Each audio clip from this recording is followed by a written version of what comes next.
You are listening to HOA Control Freaks. She tried to ban me while she stole again. I decide what the rule means. That is what Cynthia Rowe said, standing outside a maintenance closet in the narrow walkway between townhouse units, pointing at the door like it was evidence of a felony. Karen pointed at a maintenance closet and screamed that I accessed it without permission. Her voice echoed off the vinyl siding, and two neighbors stopped mid-walk to stare. I had just stepped out to grab a broom because the landscapers left dirt everywhere, and suddenly, I was a criminal. My name is Dan, I am a data analyst, and I live in Clearbrook Village HOA in Seattle, Washington. I moved here 8 months ago because the rent was decent and the commute to my office in Bellevue was manageable.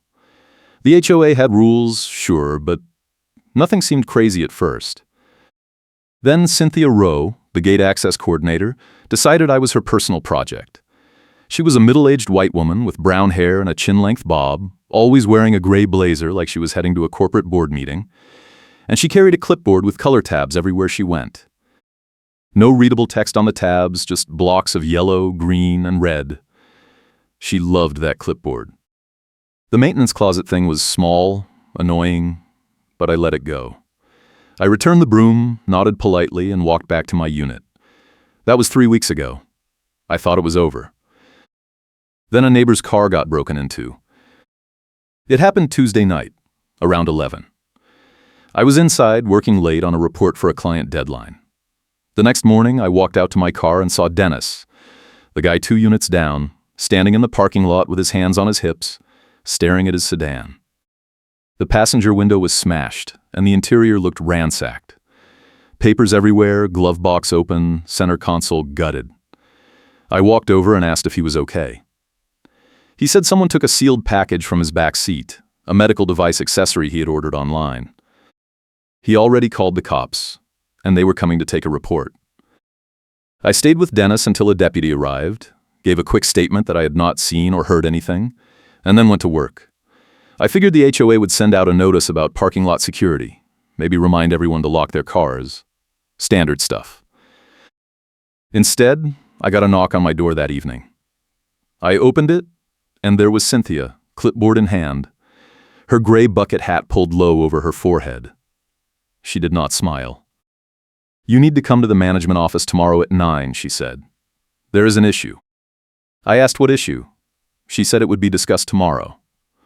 I asked if it was about Dennis and the break-in. She tapped her pen against the clipboard and said, "I have already reported this." Then she turned and walked away. I stood in my doorway for a minute, confused. Reported what?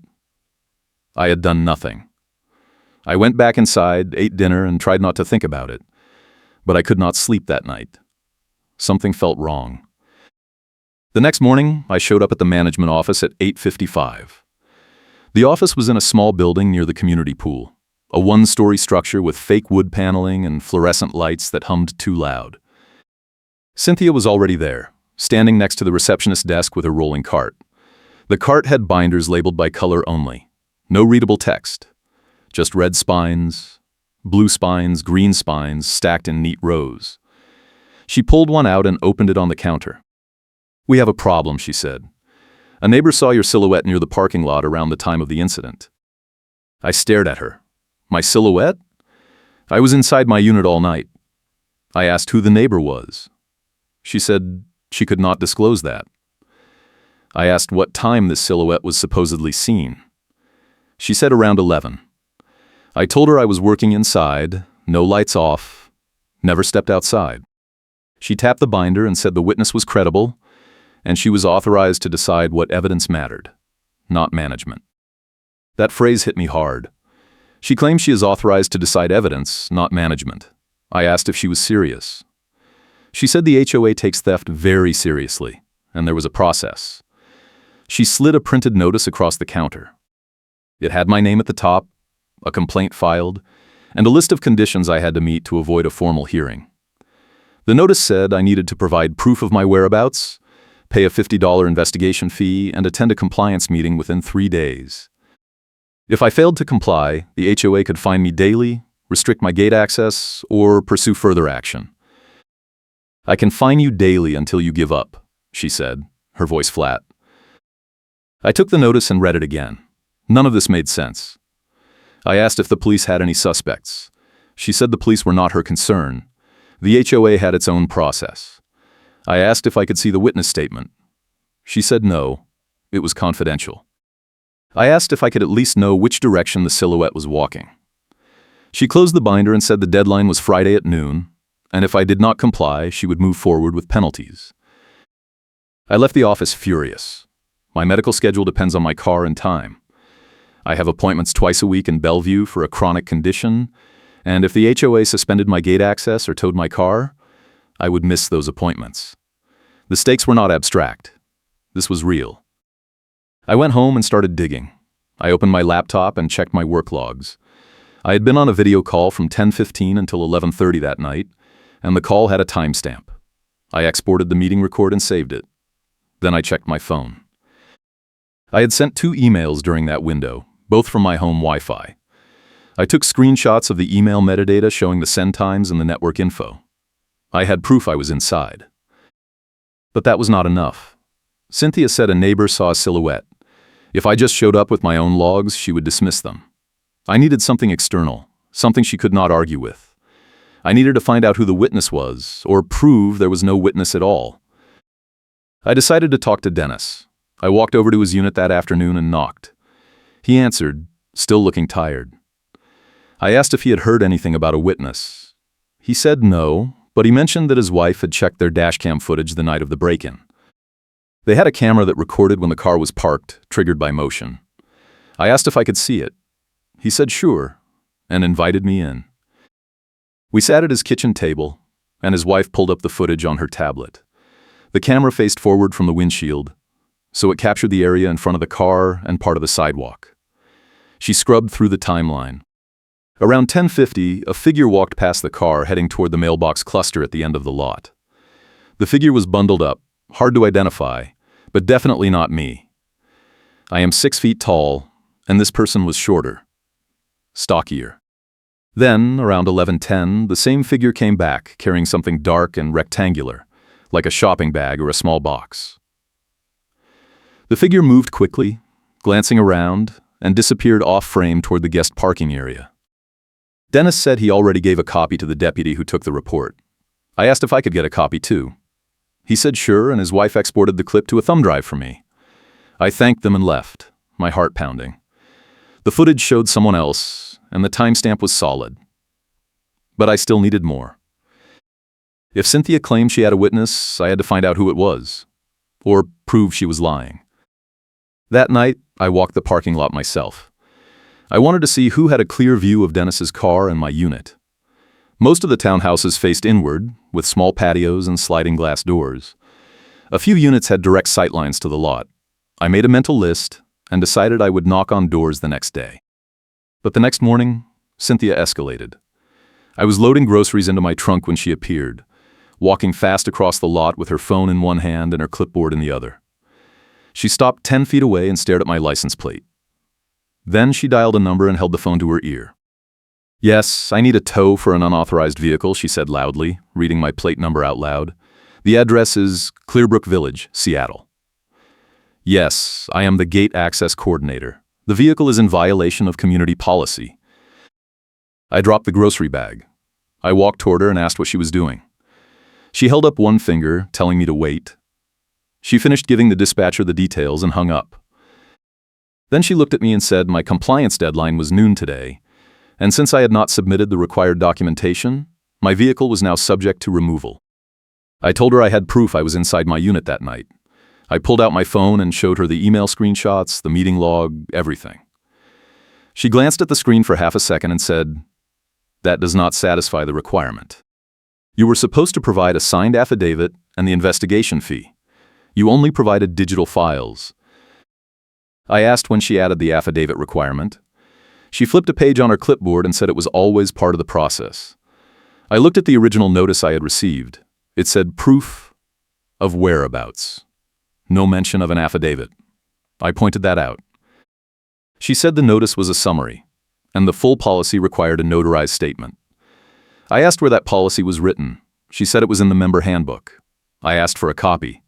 She said I should already have one. This was insane. I told her I would go get the affidavit notarized right now, and I would pay the fee, but she needed to cancel the tow. She said the tow was already dispatched and it was out of her hands. I asked how long I had. She shrugged and said probably 20 minutes. I ran back to my unit, grabbed my laptop, my phone, the thumb drive Dennis gave me, and my wallet. I looked up the nearest notary, found one at a shipping store 2 miles away, and drove there as fast as I legally could. My hands were shaking on the wheel. I kept checking the rearview mirror, half expecting a tow truck to appear. The notary was a young guy who looked bored. I explained I needed a statement notarized immediately. He said it would be $15. I typed up a quick affidavit on my phone, printed it at the store, signed it, and he stamped it. The whole process took 12 minutes. I paid, grabbed the paper, and drove back. When I got to the parking lot, there was a tow truck idling near my spot. The driver was standing next to Cynthia holding a clipboard of his own. I parked in a guest spot and ran over. I waved the notarized affidavit and said I had the documentation. Cynthia looked at the paper, then at the tow driver and said, "He missed the deadline." "Proceed." I checked my phone. It was 12:03, 3 minutes past noon. I told her I was at the notary. She said that was not her problem. The driver looked uncomfortable. He said he usually gave people a few minutes if they showed up with paperwork. Cynthia snapped at him and said the HOA contract required strict compliance, and if he did not tow the vehicle, she would file a complaint with his company. The driver sighed and said he would need to see the authorization in writing. Cynthia pulled out her phone and started scrolling, trying to find something. The driver waited. I used the moment to hand him a copy of the dashcam footage thumb drive and said there was evidence proving I was not involved in the car break-in. He held up his hands and said he was just the tow guy, he did not do investigations. But he did not hook up my car. He said he would wait for written authorization from the management company, not just the gate coordinator. Cynthia turned red and said she had the authority. The driver said his dispatch needed it from the property manager, not an HOA volunteer. She made a call. I stood there, sweating, my car still parked. After 5 minutes, she hung up and told the driver to leave.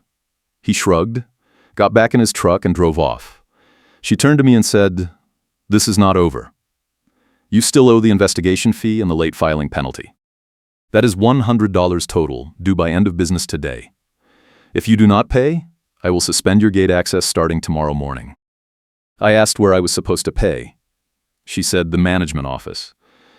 I asked if I could pay right now. She said the office was closed for lunch and would reopen at 1. I checked the time. It was 12:15. I had 45 minutes. I went back to my unit, printed out copies of everything I had, the email screenshots, the meeting log, the dashcam footage timestamp, the notarized affidavit. I put it all in a folder and drove to the management office early.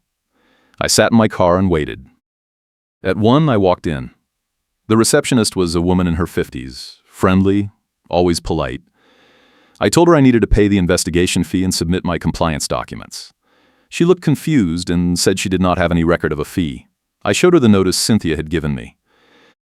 She frowned and said Cynthia did not have the authority to create fees without board approval. I asked if I could speak to the property manager. She said the manager was out until tomorrow, but she would leave a message. I felt a small surge of hope. I asked if she could accept my documents anyway. She said sure, and I handed over the folder. She scanned through it quickly and said it looked thorough. I asked if she could note the submission time. She stamped the folder with a date and timestamp and gave me a copy. It said 1:04. I thanked her and left. I thought maybe that was the end of it. I had submitted everything, the tow was canceled, and the receptionist seemed reasonable. But I was wrong. That evening I got an email from Cynthia. The subject line said final compliance notice.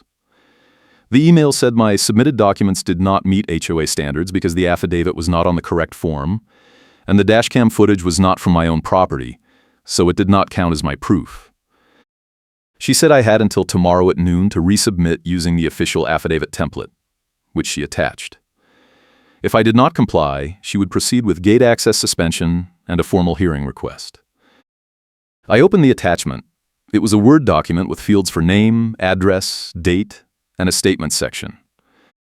The form asked me to certify that I was not involved in any theft or suspicious activity, and that I understood making a false statement could result in immediate termination of my lease and referral to law enforcement. It was absurd. I filled it out anyway, printed it, and drove back to the notary the next morning. Another $15. I got it stamped and submitted it to the management office by 10.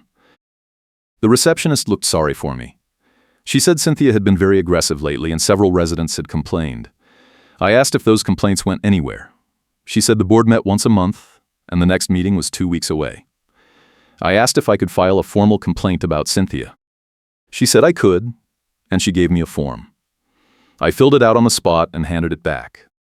Then I asked if there was any way to get a copy of the HOA security camera footage from the parking lot. We had a camera mounted near the mailbox cluster.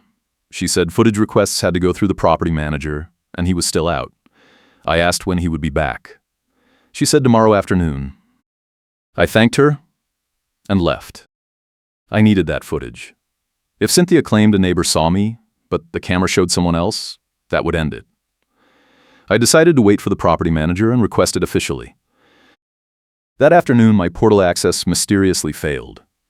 I tried to log into the resident portal to check my account balance and submit a maintenance request, and the system said my credentials were invalid. I reset my password twice. Still invalid. I called the management office. The receptionist said my account was flagged for a security hold, and I would need to contact the property manager to unlock it. I asked why. She said she did not have details, but it was noted as a compliance issue. This was ridiculous. I could not access my own account, I could not pay rent online, I could not submit requests. I asked if I could pay rent in person. She said yes, but the office preferred online payments. I said I had no choice. She said she would make a note. I spent the rest of the day stewing. I could not shake the feeling that Cynthia was sabotaging me step by step. Every time I complied, she moved the goalpost. Every time I submitted proof, she dismissed it. I needed to get ahead of her, but I did not know how. That night, I called my attorney. I do not have a dedicated lawyer, but I know a guy from college who does tenant law in Seattle. I explained the situation. He listened and said it sounded like harassment, but the HOA had wide latitude under Washington law as long as they followed their own rules. He suggested I request a copy of the HOA bylaws and the enforcement policy in writing, and document everything. He also said if the HOA suspended my access or towed my car without following proper notice procedures, I could file a complaint with the state.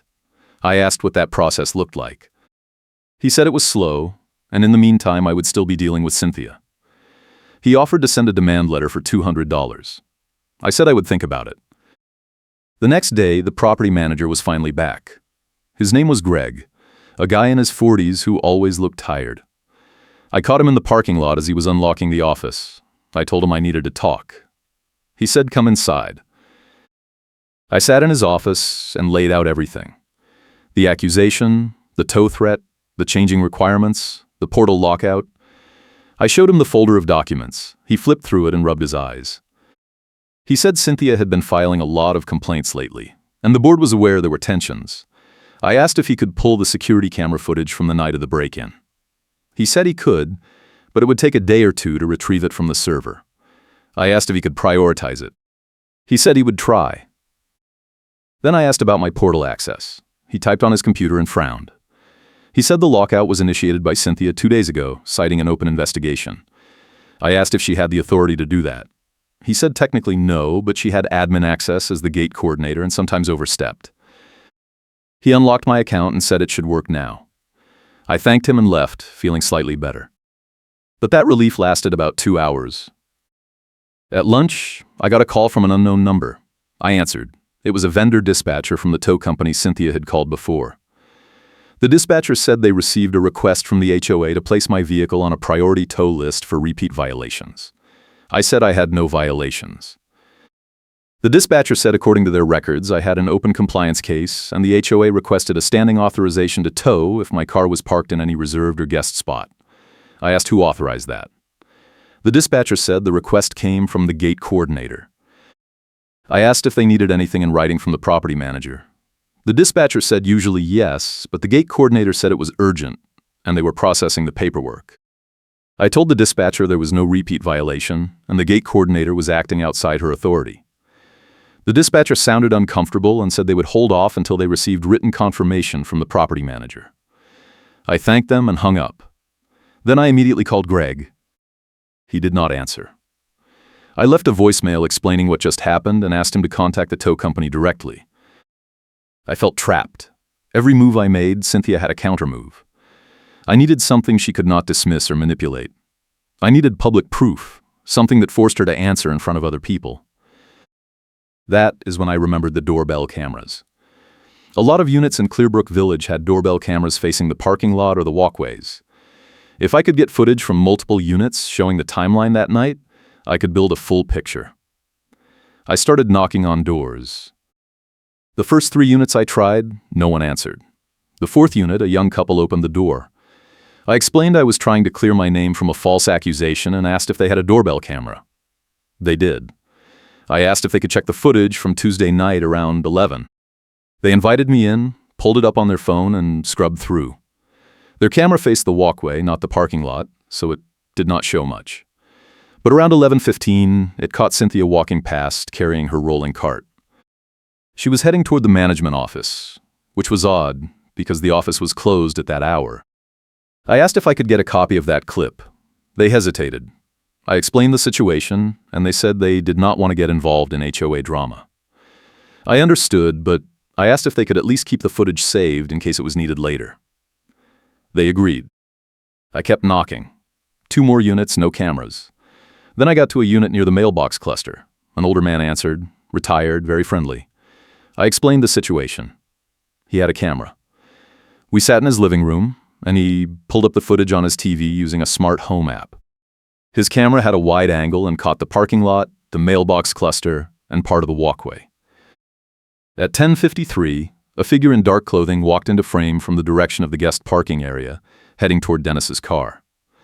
The figure paused near the car, glanced around, then moved out of frame toward the side of the building. At 11:12, the same figure came back into frame, now carrying a dark shopping bag. The figure walked quickly toward the guest parking area again and disappeared. Then, at 11:21, Cynthia walked into frame, pulling her rolling cart. She stopped near the mailbox cluster, opened one of the mailboxes using a key, pulled out a small package, and put it in her cart. Then she walked toward the management office.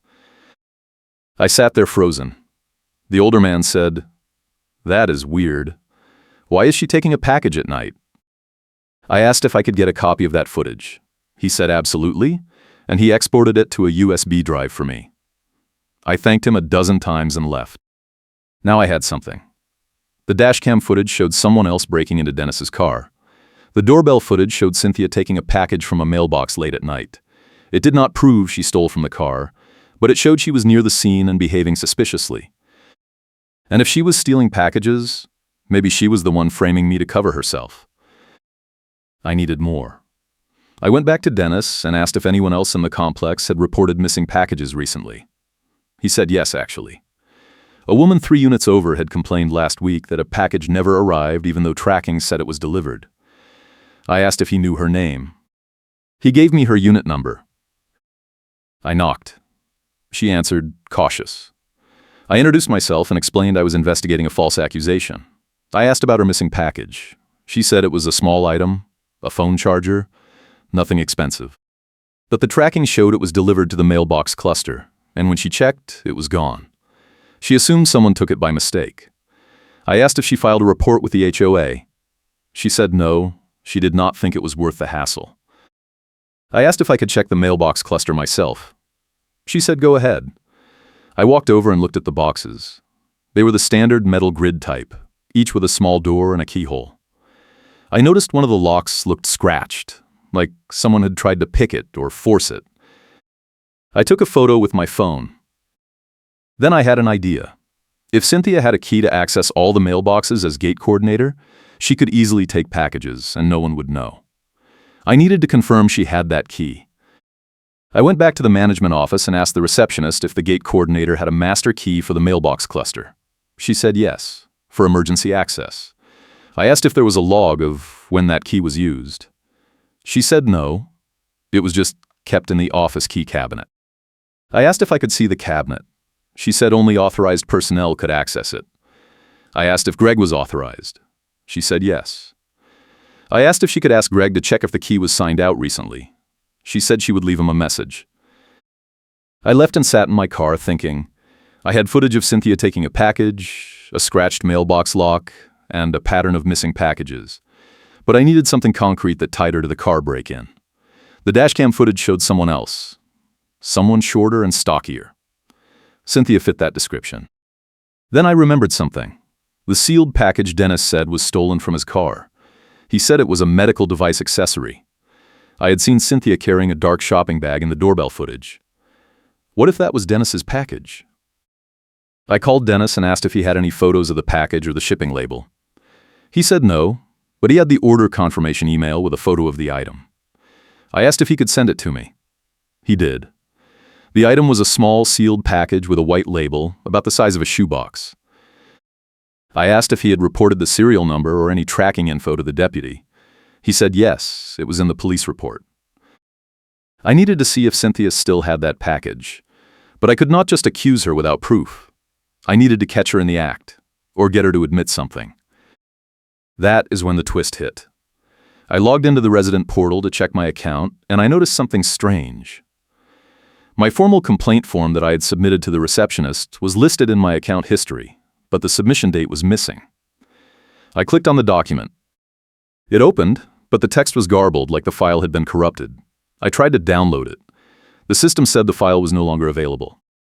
I called the receptionist immediately. I asked about my complaint form.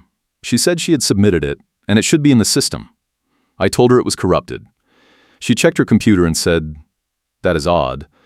It shows here that the file was opened and then deleted 3 minutes later. The activity log says it was accessed from an admin account." I asked which admin account. She said she could not tell from the log, but there were only 3 admin accounts, hers, Greg's, and Cynthia's. I asked if she had opened it. She said no. I asked if she could check with Greg. She said she would. 10 minutes later, she called me back. She said Greg confirmed he did not open or delete the file. That left Cynthia.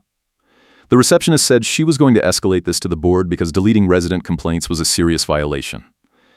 I thanked her and hung up. Now I had proof that Cynthia was actively sabotaging me.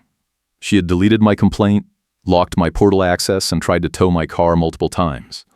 She was panicking, and that meant she knew I was getting close. I decided to force the issue.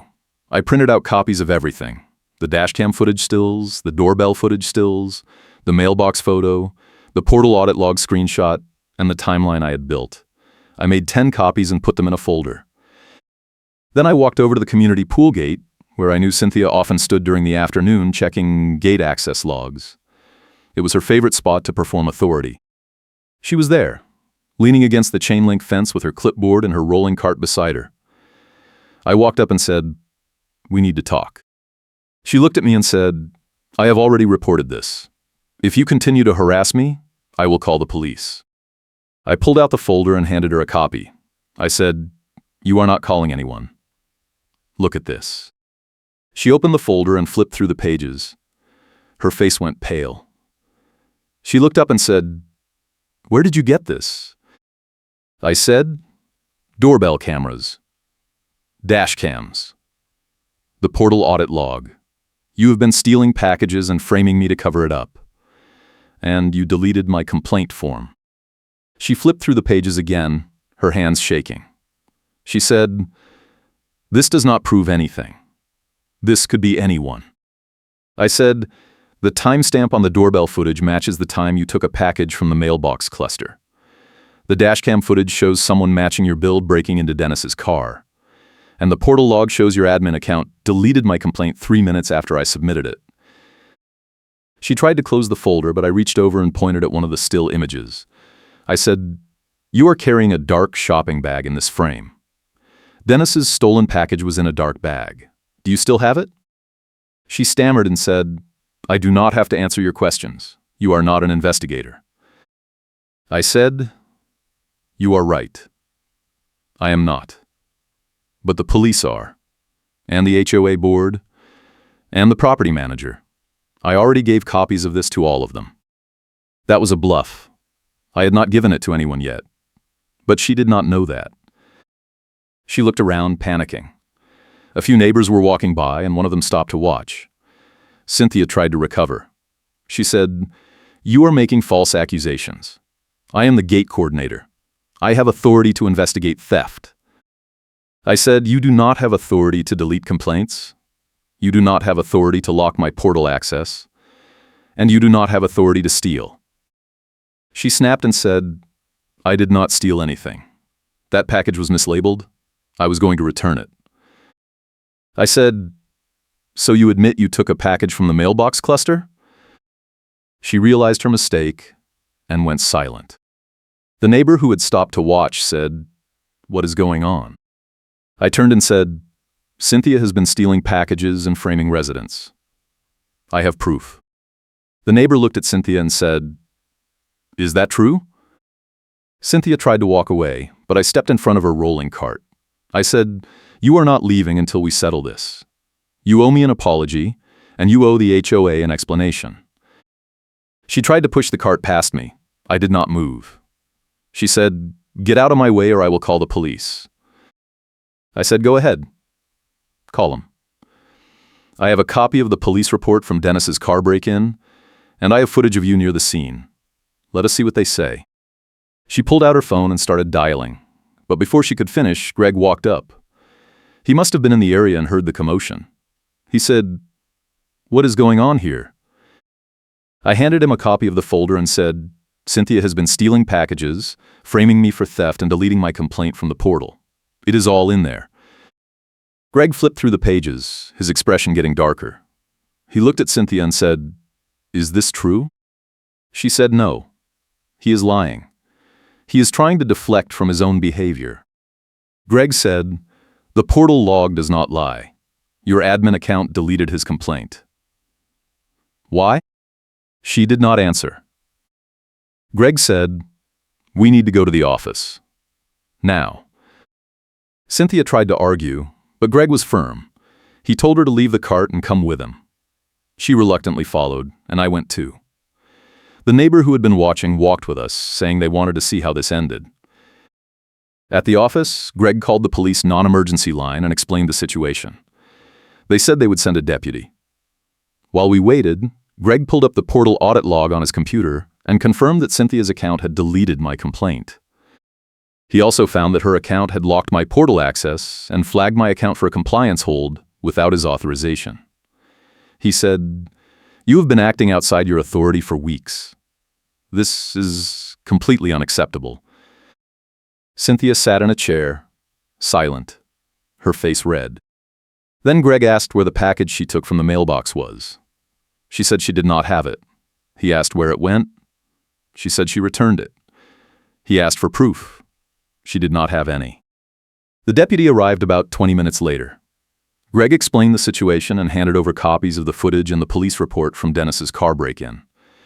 The deputy reviewed everything and said this looked like theft and possibly fraud. He asked Cynthia if she wanted to make a statement. She declined and said she wanted an attorney. The deputy said he would file a report and forward it to the detective handling the original car break-in case. He took statements from me, Greg, and the neighbor who had followed us. Then he gave me an incident number and said I could follow up in a few days. After the deputy left, Greg turned to Cynthia and said, "Effective immediately, your access to the resident portal is revoked. Your admin privileges are terminated. And I am recommending to the board that you be removed from your position as gate coordinator. You will also be issued a written no-contact directive, meaning you are not allowed to approach or communicate with this resident or any other resident regarding HOA matters without board approval." Cynthia stood up and said, "You cannot do that. I have been on this board for 5 years." Greg said, "You deleted a resident complaint and abused your access. That is grounds for removal. The board will vote next week, but until then, you are suspended." Cynthia grabbed her bag and left without another word. The neighbor looked at me and said, "That was intense. Good for you." I thanked them and left too. I felt exhausted but relieved. It was not over yet, but the weight had shifted. Over the next few days, the detective assigned to Dennis's case called me. He had reviewed the footage and confirmed that the figure in the dashcam video matched Cynthia's build and clothing. They executed a search warrant on her unit and found several packages, including Dennis's stolen medical device accessory still sealed in the evidence bag from the crime scene. They also found petty cash from the clubhouse, spare keys to common areas, and a box of shipping labels with other residents' names. Cynthia was arrested and charged with theft, burglary, and fraud. The HOA board held an emergency meeting and voted unanimously to remove her from all positions.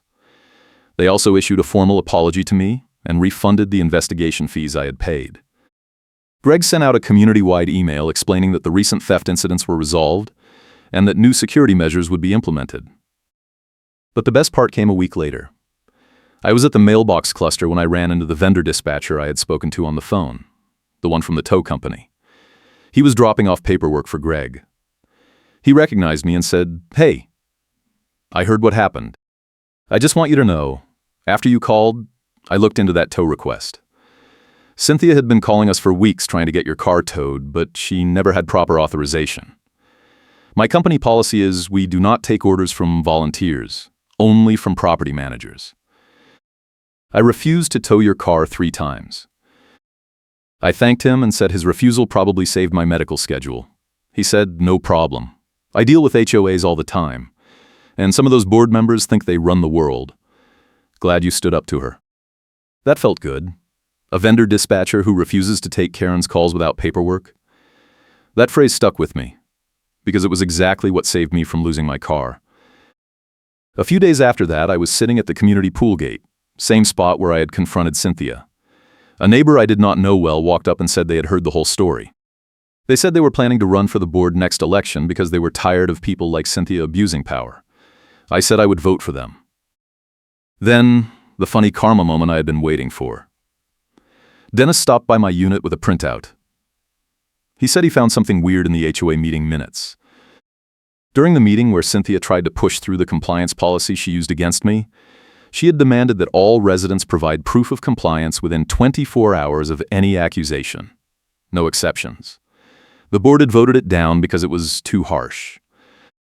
But Cynthia printed her own version of the policy and distributed it anyway, claiming it was official. Dennis handed me the printout. The date on Cynthia's printed policy was 1 week after the board rejected it.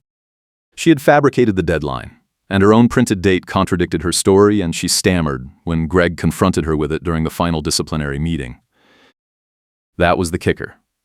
She had tried to weaponize fake deadlines, and her own paperwork exposed her. Greg used that document as evidence in his report to the board, and it became part of the case against her. I also found out from the receptionist that during the board meeting, the HOA issued a written no-contact directive against Karen. Cynthia was not allowed to attend any HOA meetings, use any common areas, or communicate with any residents without written permission from the board. It was the ultimate banishment. And the final piece of karma, Karen's favorite witness refuses to back her up on camera. Cynthia had claimed a neighbor saw my silhouette, but when the detective interviewed all the neighbors with sightlines to the parking lot, not one of them confirmed seeing me. One neighbor admitted that Cynthia had asked them to sign a statement saying they saw something suspicious, but they refused because they had not seen anything. That neighbor agreed to go on camera for the detective's report, and it destroyed Cynthia's credibility completely. The HOA also implemented a demand for preservation of records that freezes Karen's delete tricks. Greg proposed a policy that all admin actions in the portal would be logged with timestamps and user IDs, and no one could delete resident complaints or documents without board approval. The board passed it unanimously. It was a direct response to what Cynthia had done to me, and it would protect future residents. As for me, I got my life back. My car stayed parked, my gate access was restored, and my medical appointments continued without interruption. The investigation fees were refunded, and the HOA even waived my next month's dues as an apology. Greg offered to write a letter of reference for me if I ever needed it, citing how I handled the situation with professionalism and evidence.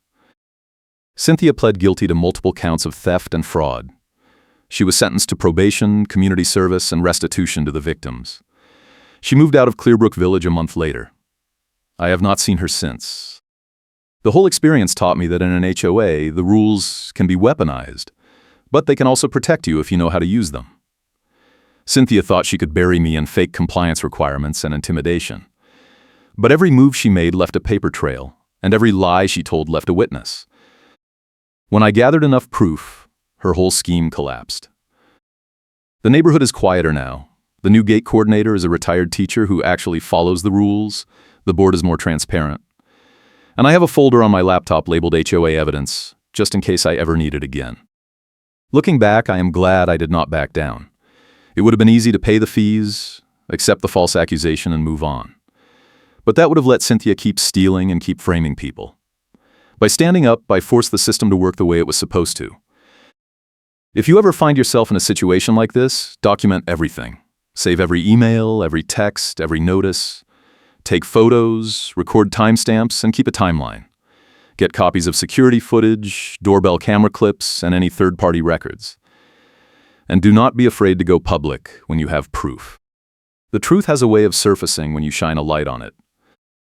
And if you are dealing with someone like Cynthia, remember, they can only lie for so long before the lies catch up. Be patient, be thorough, and let them make mistakes. In the end, the evidence speaks louder than any accusation. Take care, and I will catch you in the next one.